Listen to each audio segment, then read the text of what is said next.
This is Tim Bryce with my column entitled Theories X, Y, and Z.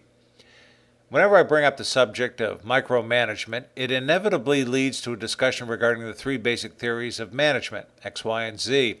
Most young people are unfamiliar with these theories, and as such, I want to provide a brief description of each so they can distinguish between them. First, a particular management style is ultimately based on how a manager perceives an employee.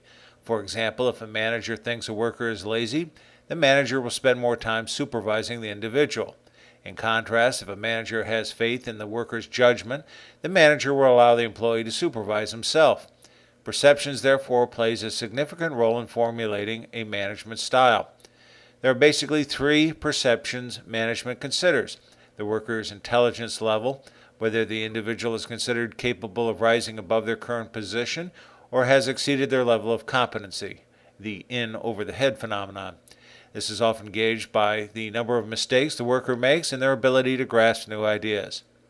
Second, we have the worker's motivation, whether the worker is perceived as a self-starter and aggressively tackles assignments or is lazy and needs to be coerced. This is primarily measured by the amount of time needed to supervise the individual. And third, the worker's attitude, whether the worker is viewed as stimulated by their job and enjoys their work or is adverse to work and apathetic to accomplishing anything.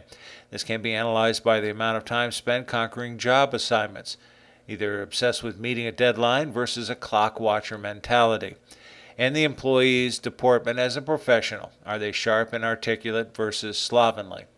Whether these perceptions are real or not, management will base their style of management on these variables. Many people understand the power of image and often try to mislead others, particularly their superiors. Knowing these variables, many a worker has tried to convey a false image to their employer. For example, an impeccable taste in dress may be a charade for incompetence. Someone who spends an inordinate amount of time at the office yet produces nothing is not an effective measure of an individual's productivity. In other words, just because an employee is strong in one area, they may be weak in another. Management will ultimately base their opinions based on all three variables, not just one.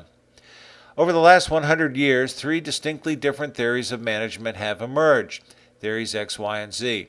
All three are based on how management perceives the workforce in terms of their intelligence level, motivation, and attitudes towards their job. Consequently, this perception becomes the basis for formulating formal policies and standard practices towards managing employees. Although the delineation of X, Y, and Z represent totally different management philosophies, few companies will formulate a style of management based on a single theory. In reality, companies use various elements from all three categories based on different situations, everything from autocratic rule to casual democracy. First, let's consider Theory X, which was developed from time and motion studies by Frederick W. Taylor, a 19th century industrial engineer. The characteristics of it are autocratic rule, people have a natural aversion to work, people need to be coerced to achieve goals, and the average person prefers to be directed, wishes to avoid responsibility, has little ambition, and wants security most. Next, we have Theory Y, developed from experiments at the Western Electric Hawthorne Works in Chicago during the 1930s. Management giving special attention to people resulted in improved performance.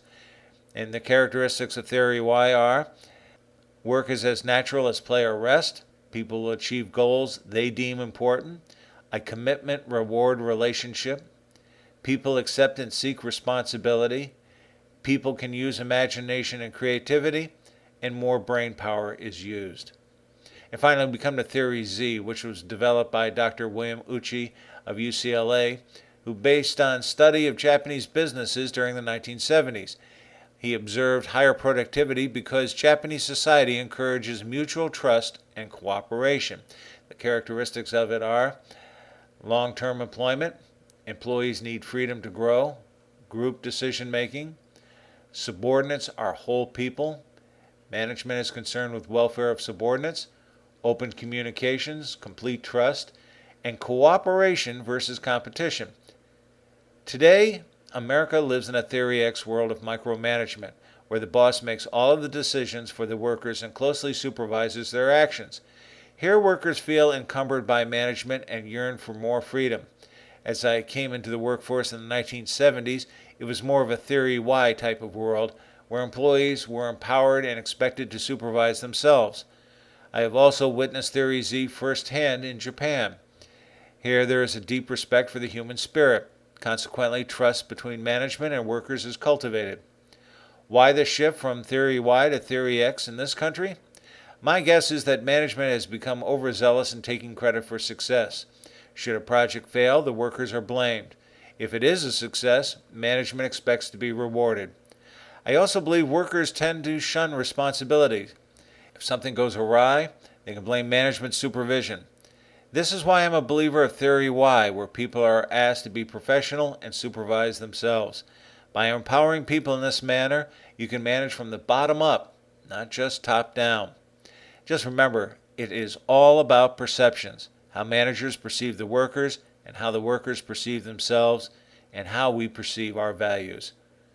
Friends, keep the faith. This is Tim Bryce in Palm Harbor, Florida. Follow me on the internet at timbryce.com.